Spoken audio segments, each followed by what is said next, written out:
ዓለም አሁን ባለችበት ቅጽበት የሰላም ንግግሮች በታንኮች ድምጽ እየተዋጡ ነው። ከምስራቅ እስከ ምዕራብ ከሰሜን እስከ ደቡብ የሰው ልጅ ዳግም ወደ አስፈሪ የኃይል ሽቅድድም ተመልሷል። ታላላቅ መንግስታት የጦር መሳሪያ ፋብሪካዎቻቸውን በሙሉ ኃይል እየሰሩት ነው። የኒኩሌር ዛቻዎች የአየር ሞገዱን ሞልተውታል። ዓለም ወደ አስከፊ ጦርነት እየነጎደች ባለችበት በዚህ ሰዓት ግን ማንም ትኩረት ያልሰጠው አንድ ታላቅ ለውጥ በአፍሪካ ምድር እየተከሰተ ነው። አፍሪካ ዛሬ የሀያላን ወታደራዊ ግንባታ ማዕከል ሆናለች። በ2026 የምናየው እውነታ ግን መላውን ዓለም አስደንግጧል። በየድንበሮቹ የተደቀኑ የጸጥታ ስጋቶች፣ የህልውና ጥያቄ የሆኑ የውሃ ፍጥጫዎችና የቀጠናዊ የበላይነት ፍላጎቶች አህጉሪቱን ወደ ታላቅ የጦር ካምፕ ቀይረዋታል። የአፍሪካ መንግስታት በቢሊዮን የሚቆጠሩ ዶላሮችን ወደ ወታደራዊ መዋቅሮቻቸው እያፈሰሱ ሲሆን በሚሊዮኖች የሚቆጠሩ ወጣቶች ዩኒፎርም ለብሰዋል። በሺዎች የሚቆጠሩ ታንኮች በበረሃዎች ላይ አቧራን እያስነሱ ነው። ይህ ተራ መታጠቅ አይደለም። ይህ ነገ ለሚመጣው ታላቅ የኃይል ሚዛን ለውጥ የሚደረግ የሞት ሽረት ትግል ነው። አሁን በወጣው አዲስና አስደንጋጭ ወታደራዊ መረጃ ሪፖርት መሰረት የአፍሪካ የምድር ጦር ኃይል ዛሬ ፍጹም ሌላ መልክ ይዟል። ለአስርት ዓመታት በአንደኛነት የቆዩ ሀያላን ሀገራት በድንገት ከዙፋናቸው ወርደዋል። ማንም ያልጠበቀው አንድ ጥቁር አንበሳ በአህጉሪቱ ብቻ ሳይሆን በዓለም አቀፍ ደረጃ ከፍተኛውን ወታደራዊ ግዝፈት በመያዝ የሀያላኑን ሰንጠረዥ ሰብሮ ገብቷል። የአፍሪካ ምድር እንደ 2026 ያለ የጦርነት ድባብም አይታ የምታውቅ አይመስልም። ከመቼውም ጊዜ በላይ የጸጥታ ስጋት የደቀነው የመካከለኛው ምስራቅ ውጥረት፣ የናይል ወንዝ የውሃ ፖለቲካ ፍጥጫና በየድንበሩ የተደቀኑ የሽብር ስጋቶች የአህጉሪቱን መንግስት ወደ አንድ አማራጭ ገፍቷቸዋል። መታጠቅ ካልሆነም መውደቅ የሚል ጠንካራ አቋም እንዲይዙ አስገድዷቸዋል። ዓለም አቀፍ የወታደራዊ የመረጃ ምንጮች ይፋ ያደረጉት የ2026 የወታደራዊ መረጃ መሰረት የአፍሪካ የኃይል ሚዛን በይፋ ተገልብጧል። ለዘመናት በወታደራዊ የበላይነት የምትታወቀው ግብጽ ዛሬ በገዛ አፍሪካዊ ወንድሟ ቀዳሚነቷን ተነጥቃለች። ሪፖርቶች እንደሚያሳዩት በ2026 ኢትዮጵያና ሞሮኮ በአስደናቂ ሁኔታ የአፍሪካን የምድር ኃይል ወታደራዊ ካርታን በአዲስ መልክ ጽፈዋል። ኢትዮጵያ በእግረኛ ሰራዊት ታሪክ ከፍተኛ ቁጥር ያለው ንቁ ወታደራዊ አባላትን በማሰለፍ ከአፍሪካ እስከ ዓለም ወታደራዊ መድረክ አስገራሚ ደረጃ ላይ መቀመጥ የቻለችበትን ታሪክ ማስመዝገብም ችላለች። በዚህ የትንታኔ ዘገባችን ለምንድነው የአፍሪካ ሀገራት በ2026 እንዲህ በጭንቀት የምድር ጦራቸውን የሚያጠናክሩት የሚለውንና በዓለም ዙሪያ ካለው የኃይል ሽቅድድም አንጻር እጅግ አስፈሪና ግዙፍ የእግረኛ ጦር የገነቡ 5 የአፍሪካ ሀገራት እነማን ናቸው የሚለውን በዝርዝር መልስ የምንሰጥበትን ትንታኔ ይዘን ቀርበናል። በ2026 ከፍተኛና አስፈሪ የምድር ጦር ያላቸውን 5 የአፍሪካ ሀገራትን ደረጃና የታጠቁትን ምስጢራዊ ጥንካሬ አንድ ባንድ እንፈትሻለን። ከአባይ ወንዝ ዳርቻ እስከ ሰሐራ በረሃ፣ ከቀይ ባህር እስከ አትላንቲክ ውቅያኖስ ድረስ የተገነቡትን እነዚህ ግዙፍ ሰራዊቶች ዓላማቸው ምንድነው? ሰላም ማስከበር ነው ወይስ ቀጠናውን ወደ አመድነት መለወጥ ነው? እስከ መጨረሻው አብራችሁን ከቆያችሁ መልሱን ታገኛላችሁ። እንደተለመደው ቪዲዮ ላይክ እና ሼር በማድረግ ጀምሩት። አዲስ የሆናችሁ ደግሞ ሰብስክራይብ በማድረግ ተአማኒ መረጃዎችን ያግኙ። አሁን ወደ ዝርዝሩ።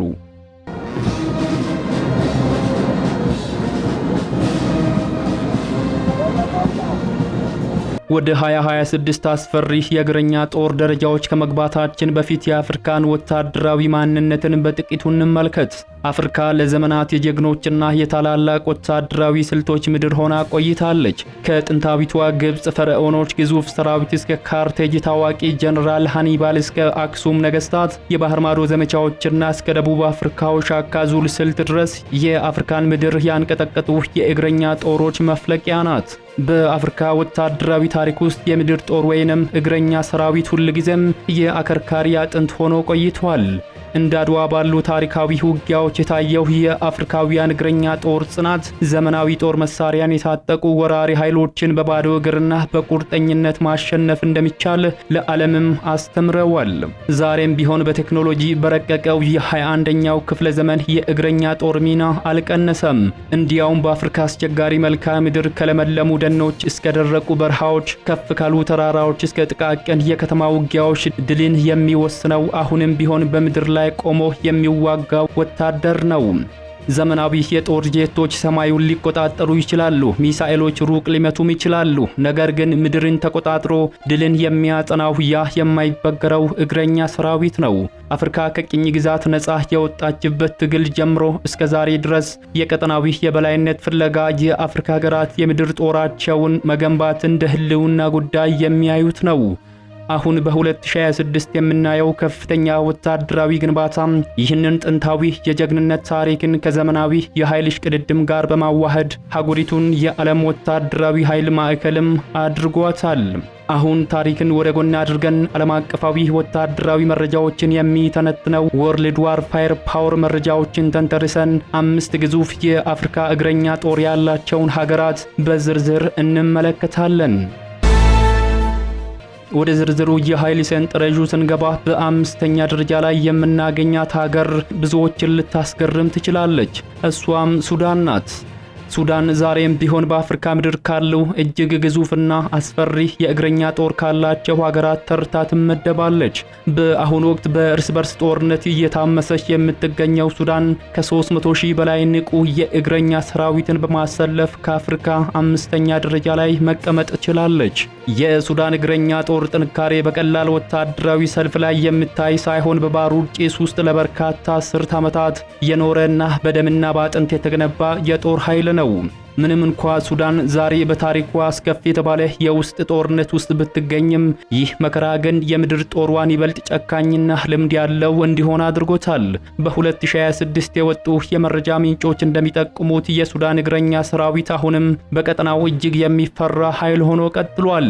ሱዳን በአፍሪካ ከፍተኛ ንቁ ወታደራዊ አባል ካላቸው 5 ሀገራት ተርታ የተመደበችው የሰው ኃይሏም ከበረሃው ቃጠሎ እስከ ከተማዋ ፍርስራሽ ድረስ በማንኛውም ቦታ ተሰማርቶ የሞት ሽረት ውጊያዎችን ለማድረግ የተዘጋጀ በመሆኑ ነው። እንደ ሌሎች ሀገራት ሰራዊት በስልጠና ማዕከላት ብቻ የቆየ ሳይሆን በዳርፉር፣ በካርቱም ጎዳናዎችና በድንበር አካባቢዎች በተደረጉ እውነተኛ ጦርነቶች ውስጥ ያለፈ ነው። ይህ የተግባራዊ ልምድ የሱዳንን እግረኛ ጦር በአጭር ጊዜ ውስጥ የማይበገሩ ተዋጊዎች ስብስብ እንዲሆንም አድርጎታል። የታጠቁ ተሽከርካሪዎች ክምችትን በተመለከተ ሱዳን በምድር ጦሯ ስር እጅግ በርካታ የሆኑ የሩሲያና የቻይና ሰራሽ ታንኮች እንዲሁም ዘመናዊ የታጠቁ ተሽከርካሪዎችንም ታጥቃለች። ይህ መካናይዝድ የሆነው የምድር ጦር በሰፊው የሱዳን ሜዳ ላይ በከፍተኛ ፍጥነትም ተንቀሳቅሶ ጠላትን የመደምሰስ አቅም አለው።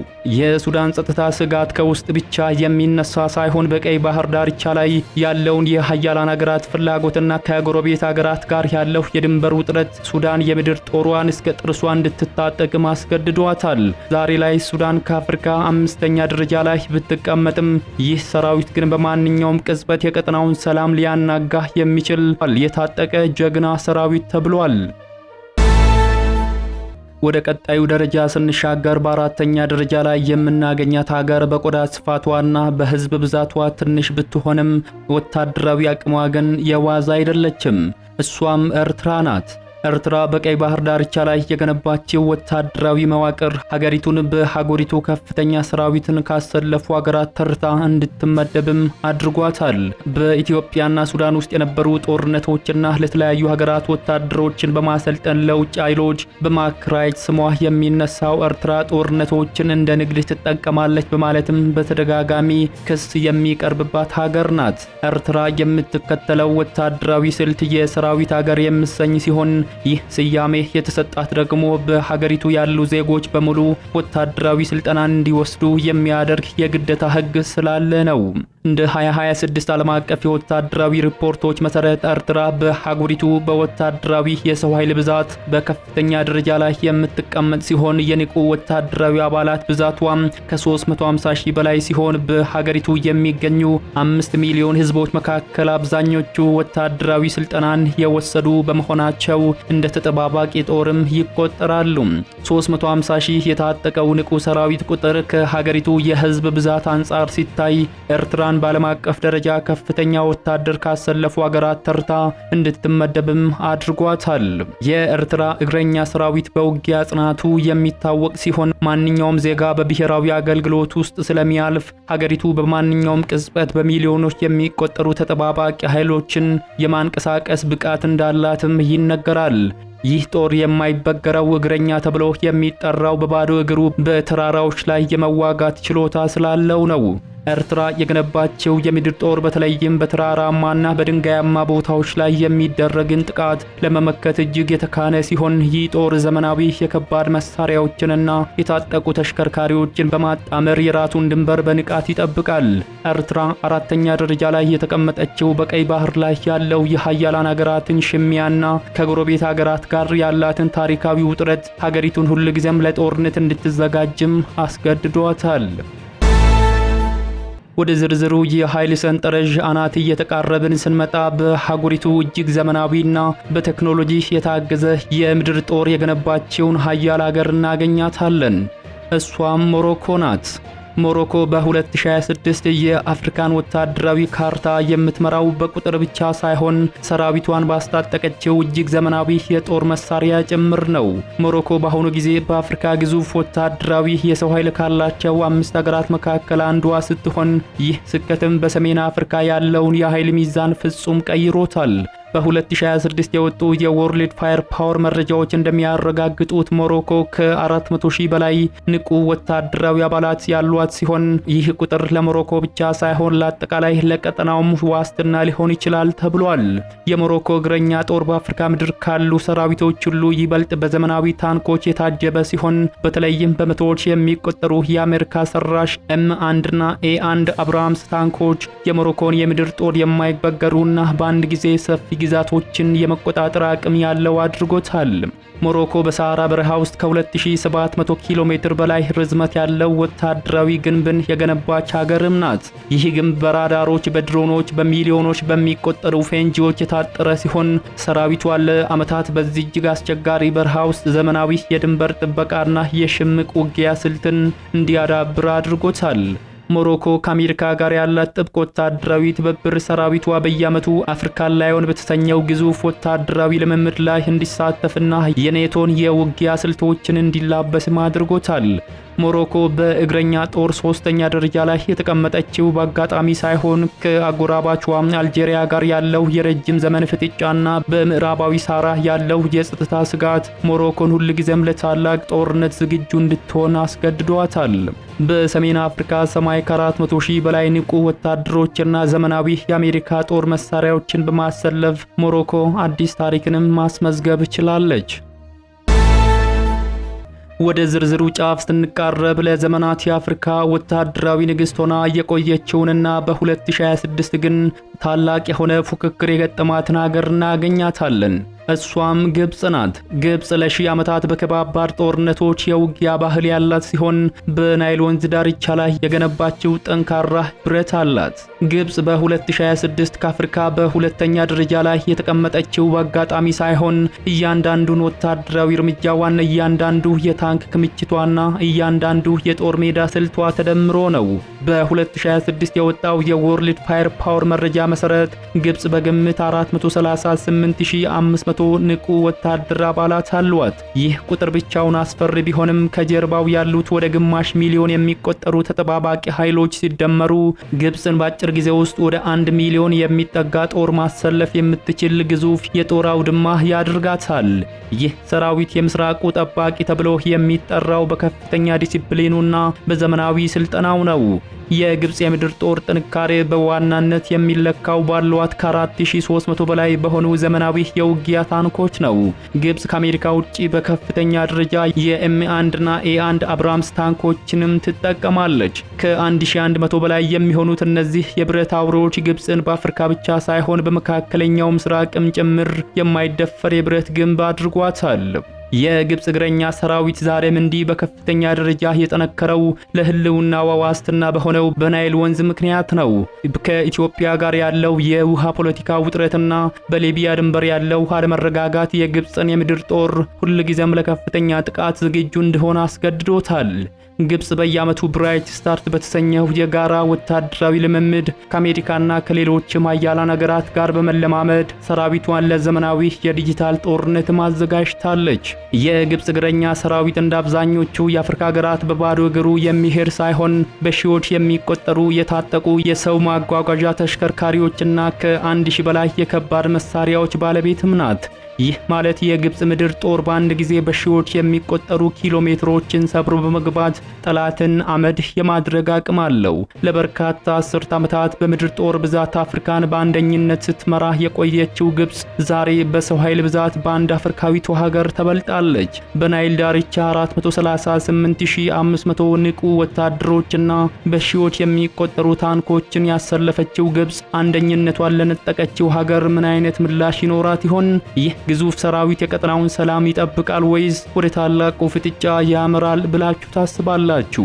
ለዚህ ነው ግብጽ በ2026 የአፍሪካ አስፈሪ የምድር ጦር ዝርዝር ውስጥ ሁለተኛ ደረጃ ላይ መቀመጥ የቻለችው።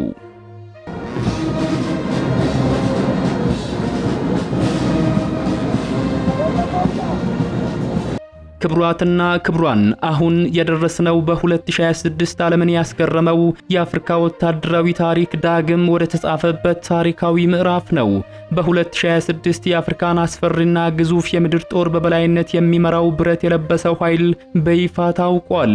ግብጽን ለዘመናት ከቆየችበት የዙፋን መንበር ያወረደችው በዓለም 9ኛ ደረጃ ላይ በመቀመጥ የሀያላኑን ሰንጠረዥ ሰብራ የገባችው ኢትዮጵያ ናት። ኢትዮጵያ ዛሬ በአፍሪካ ቁጥር 1 የእግረኛ ሰራዊት በመገንባት ቀዳሚ ደረጃ ላይ ተቀምጣለች። ይህ የጥቁር አንበሳ ሰራዊት የአድዋን የጀግንነት መንፈስ ከ21ኛው ክፍለ ዘመን እጅግ የረቀቁ የጦር መሳሪያ ጋር በማዋሃድ መላው ዓለም ባድናቆትና በፍርሃት የሚመለከተው የአፍሪካ የጦር ማሽን ሆኗል። በ2026 የወጡ ይፋዊና ዓለም አቀፋዊ ወታደራዊ ሪፖርቶች እንደሚያረጋግጡት ኢትዮጵያ ከ503,000 በላይ ንቁ ወታደራዊ አባላትን በማሰለፍ ከሀገሪቱ ቀዳሚ ሆናለች። ይህ ቁጥር ኢትዮጵያን በዓለም አቀፍ ደረጃ 9ኛ ደረጃ ላይ ያስቀመጣት ሲሆን እንደ ቱርክ፣ ፈረንሳይና ጀርመን ካሉ የኔቶ ሀያላን ጋር እኩል እንድትሰለፍም አድርጓታል። ከጀርባዋ ያሉት በሚሊዮን የሚቆጠሩ የሚሊሻና የክልል ልዩ ኃይል አባላት ሲደመሩ ኢትዮጵያ በማንኛውም ቅጽበት መላውን ቀጠና ሊያጥለቀልቅ የሚችል ሰብሃዊ ሞገድ ማንቀሳቀስ ብቃትም አላት። የኢትዮጵያ እግረኛ ሰራዊት ከሌሎች የሚለየው በልምምድ ማዕከል ብቻ የሰለጠነ ሳይሆን በተግባር በጦር ሜዳ የነጠረ በመሆኑ ነው። ባለፉት ጥቂት ዓመታት በአስቸጋሪ ተራሮች፣ በቆላማ በረሃዎችና ውስብስብ የከተማ ውጊያዎች ውስጥ ያለፈው ይህ ሰራዊት በማንኛውም የመሬት አቀማመጥ ላይ ድልን የመቀዳጀት ልዩ ተስጦም አለው። ይህ ሰራዊት የማይበገረው እግረኛ ተብሎ የሚጠራው በታሪክ አጋጣሚዎች ሁሉ ከባድ ፈተናዎችን ወደ ታላቅ ድል የመቀየር ጥበብ ስላለው ነው። የኢትዮጵያ ምድር ጦር ዛሬ የብረት ግንብ ነው። በሺዎች የሚቆጠሩ የታጠቁ ተሽከርካሪዎችን፣ ዘመናዊ ታንኮችና እጅግ የረቀቁ የከባድ መሳሪያዎች ባለቤትም ሆናለች። በተለይም የእግረኛ ጦሯ ከዘመናዊ ድሮኖችና ከሳተላይት መረጃዎች ጋር ተቀናጅቶ የሚዋጋበት ስልት ኢትዮጵያን በአፍሪካ ቀዳሚ ሃይቴክ የጦር ማሽን አድርጓታል። ኢትዮጵያ ይህንን ግዙፍ ጦር የገነባቸው ዝም ብላም አይደለም። በምስራቅ አፍሪካ ያለው የጸጥታ ሁኔታ፣ የባህር በር ፍላጎትና የህልውና ዋስትና የሆነው የታላቁ የኢትዮጵያ ህዳሴ ግድብ ጥበቃ ሀገሪቱ ሁልጊዜም በሀገሪቱ ከፍተኛ የጦር ኃይል እንድታደራጅ አስገድዷታል። ይህ ሰራዊት ዛሬ የመላው ቀጠናው ሰላም ጠባቂና የጥቁር ህዝቦች ኩራት የሆነው የአድዋ ትውልድ ወራሽ ነው። የኢትዮጵያ ወታደራዊ መዋቅር በከፍተኛ ዲሲፕሊንና በአንድ የእዝ ሰንሰለት የሚመራ ሲሆን በ2026 የታየው የሰራዊቱ ግንባታ ፍጥነት ኢትዮጵያ ወታደራዊ ኢንዱስትሪዋን በማስፋፋት የራሷን የጦር መሳሪያዎች እስከ ማምረት መድረሷ ለደረጃው በኩራት አንደኛ እንድትሆን አድርጓታል። ኢትዮጵያ አንደኛ ደረጃ ላይ የተቀመጠችው በአጋጣሚ ሳይሆን በ503,000 ንቁ ወታደሮች የታጀበ ይህ ኃይል ዛሬ አፍሪካን ብቻ ሳይሆን መላውን ዓለም እዩኝ እያለ ይገኛል። የጥቁር አንበሳው ሰራዊት ግርማ የአፍሪካን ሰማይና ምድር ሞልቶታል። ይህ የታላቋ ኢትዮጵያ ወታደራዊ ትንሣኤ በቀጠናው ለሚፈጠሩ ጥያቄዎች ምን አይነት መልስ ይኖረው ይሆን? የአፍሪካ ኃያላን ግብጽና አልጄሪያ ይህንን አዲስ እውነታ እንዴት ይቀበሉት ይሆን? አንድ ነገር ግን ግልጽ ነው። በ2026 የአፍሪካ የምድር ጦር የማይከራከሩበት ንጉስ የኢትዮጵያ መከላከያ ሰራዊት ሆኗል። ክቡራትና ክቡራን በ2026 ከፍተኛና አስፈሪ የምድር ጦር ያላቸውን 5 የአፍሪካ ሀገራትን ታሪካዊ ትንታኔ በዚህ መልክ አብቅቷል። ኢትዮጵያ በአንደኝነት፣ ግብጽ በሁለተኛነት፣ ሞሮኮ፣ ኤርትራና ሱዳን በቀደም ተከተል ተቀምጠዋል። የእናንተስ አስተያየት ምንድነው? ኢትዮጵያ በዓለም 9ኛ ደረጃ ላይ መቀመጧ በቀጠናው ሰላም ላይ ምን አይነት ለውጥ ያመጣል ብላችሁ ታስባላችሁ? ሐሳባችሁን በኮሜንት መስጫ ላይ አስፍሩልን። ትንታኔው ከተመቻችሁ ላይክ ማድረግና ለሌሎች እንዲደርስ ሼር ማድረጋችሁን እንዳትረሱ። ለቻናላችን አዲስ ከሆናችሁ ደግሞ ሰብስክራይብ በማድረግ አዳዲስና ወቅታዊ ተአማኒ መረጃዎችን ያግኙ። በሌላ መረጃ እስከምንገናኝ በያላችሁበት መልካሙን ሁሉ ተመኘን። መልካሙን ሁሉ ተመኘን። መልካሙን ሁሉ ተመኘን። መልካሙን ሁሉ ተመኘን። መልካሙን ሁሉ